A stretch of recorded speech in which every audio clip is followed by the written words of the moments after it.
Saudaraku yang kasih dalam nama Yesus, dalam Kisah 4 ayat 20 dikatakan, Kisah Rasul pasal 4 ayat 20, maka dikatakan bahwasanya mereka berani,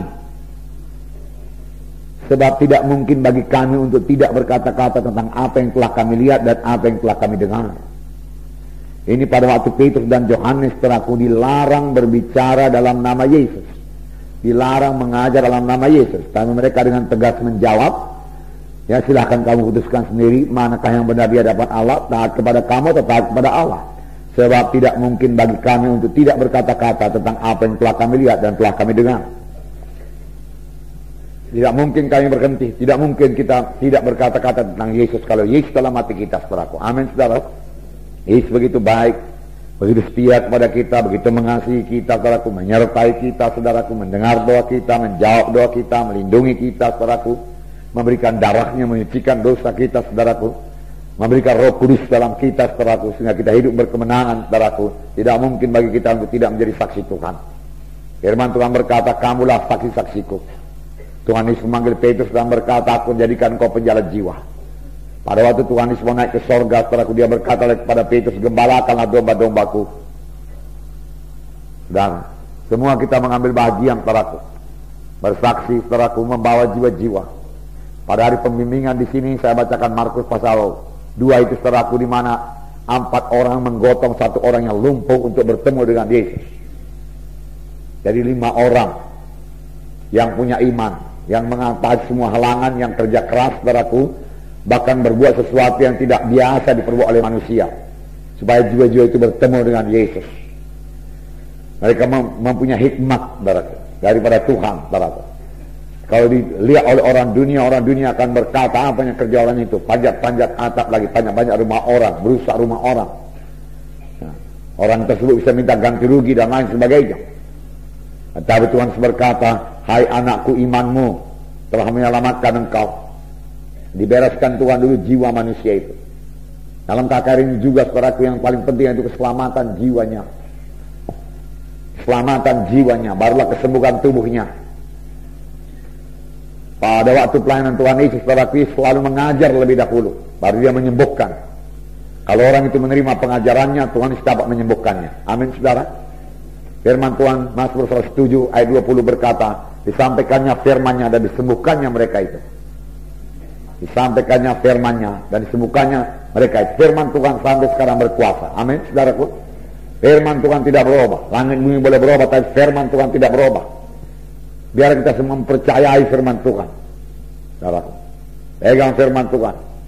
Bahkan untuk kesembuhan kita, saudaraku, pegang firman Tuhan. Tuhan berkata, sembuh-sembuhlah itu, saudaraku. Katakan kepada Tuhan, saya percaya saya sudah sembuh. Saudara katakan demikian kalau sudah sakit. Biar yang lemah berkata, aku kuat. Let the weak say, I'm strong. Let the poor say, I'm rich. Ya. Biar yang miskin berkata, aku kaya. Mengapa, saudaraku? Karena Tuhan setelah menjadi miskin, supaya dengan kemiskinannya kamu menjadi kaya.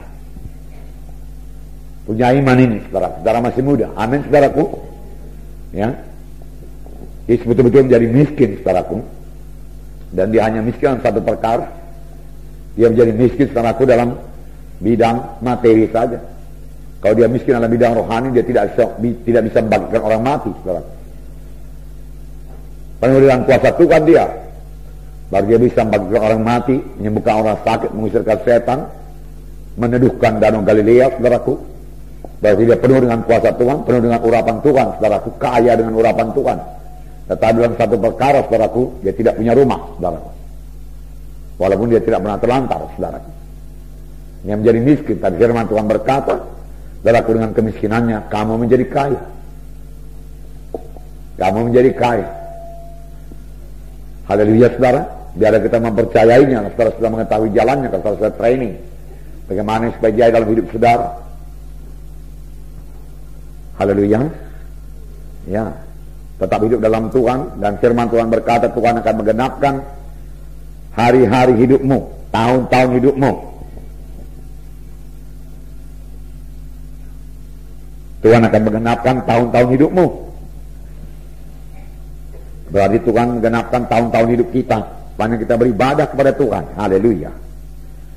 Nah, saudaraku, kisah 5 ayat 32 juga berkata bahwasanya mereka berani bersaksi. Dan kami adalah saksi dari segala sesuatu itu. Kami dan Roh Kudus yang dikaruniakan Allah kepada semua orang yang mentaati Dia. Haleluya. Roh Kudus saksi yang sejati.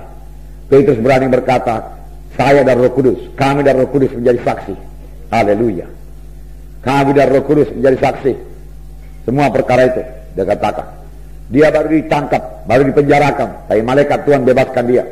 Bukannya dia takut, dia mengajar lagi saudara, dan ditangkap lagi, dan dia diri lagi, dan disuruh lagi jangan berbicara. Tapi tidak mungkin kami tidak bicara. Kami dan Roh Kudus jadi saksi tentang hal segala perkara itu. Nah, mereka menyaksikan Tuhan Yesus. Amin saudara. Nah, puji Tuhan. 2 Korintus 4 ayat 13. 2 Korintus pasal 4 ayat 13. Saya membacakan pada saudara. Sini dikatakan, namun karena kami memiliki roh iman yang sama, seperti ada tertulis, aku percaya, sebab itu aku berkata-kata, maka kami juga percaya, dan sebab itu kami juga berkata-kata. Aku percaya, sebab itu aku berkata-kata.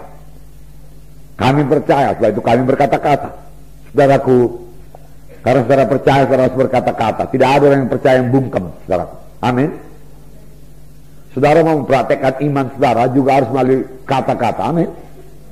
Ya, tidak ada iman yang dipraktekkan tanpa kata-kata. Iman harus disertai dengan ucapan. Kita sudah belajar semuanya, betul? Ya, apa yang kita ucapkan saudaraku? Firman Tuhan kita ucapkan. Iman tidak bergantung pada perasaan, betul? Perasaan kita masih sakit saudaraku. Ya, tapi kita berkata, saya percaya oleh Biluri saya sudah sembuh. Nah, saya percaya oleh Biluri saya sudah sembuh. Amin. Ya, karena kita percaya kita berkata-kata. Kalau kita percaya Yesus kita berkata-kata dari hal Yesus. Kalau kita cinta kepada Yesus kita bicarakan Yesus. Amin saudara. Nah, puji Tuhan barat. Ini ada satu cerita yang panjang saudaraku. Yohanes 4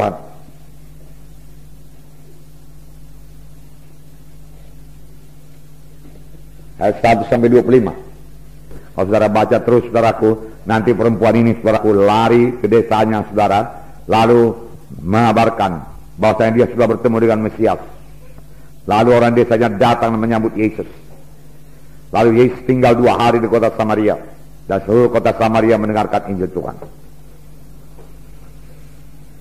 Nah, saudaraku yang kasih dalam nama Yesus, saudaraku Yesus, saudaraku dalam suatu dia di dunia ini mengerjakan pekerjaan Bapaknya. Dia juga tahu capek, saudara. Tahukah saudara ayat 6 mengatakan dia letih.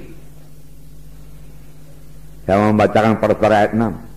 Di situ terdapat sumur Jakub. Yesus sangat letih oleh perjalanan, karena itu dia duduk di pinggir sumur itu. Hari kira-kira pukul 12. Saudara, dia dalam keadaan tubuh manusia. Dia tahu letih, tapi dia jalan terus. Dia duduk di perigi itu, di pinggir perigi sumur Samaria. Bukan ada krosinya, atau ada tikarnya, tidak. Mungkin ada batu di situ, saudaraku. Dia duduk di pinggir di batu itu, saudaraku. Dia capek, sangat letih. Yesus tahu apa artinya letih, karena dia manusia. Nah, selama dia di dunia, dia selalu berkata anak manusia. Dia tertidur di perahu karena kecapekan melayani, saudara. Pada zaman dahulu melayani, saudaraku, di sini ayat 1 tadi dikatakan bahwasanya dia akan pergi, saudaraku, dari Yudea kembali ke Galilea, tapi dia harus melintasi Samaria. Dengan apa? Jalan kaki, nggak ada kendaraan yang lain, jalan kaki. Berapa kilometer? Saya nggak tahu, saudaraku. Sampai dia sangat letih. Dia haus, saudaraku. Dia perlu tidur, saudaraku. Dia tertidur, saudaraku. Itulah dia Tuhan Yesus, saudaraku.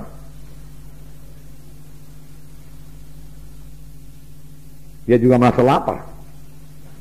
Firman Tuhan berkata, sudah dia puasa 40 hari 40 malam, dia merasa lapar. Dan setan menggoda. Jadikanlah batu ini jadi roti.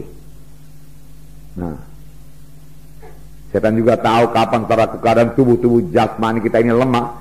Setan mau mencoba mengalahkan kita. Tapi biarlah kita jangan mau, kita selalu bersandar saudaraku kepada Roh Kudus yang di dalam kita. Amin saudara. Ya.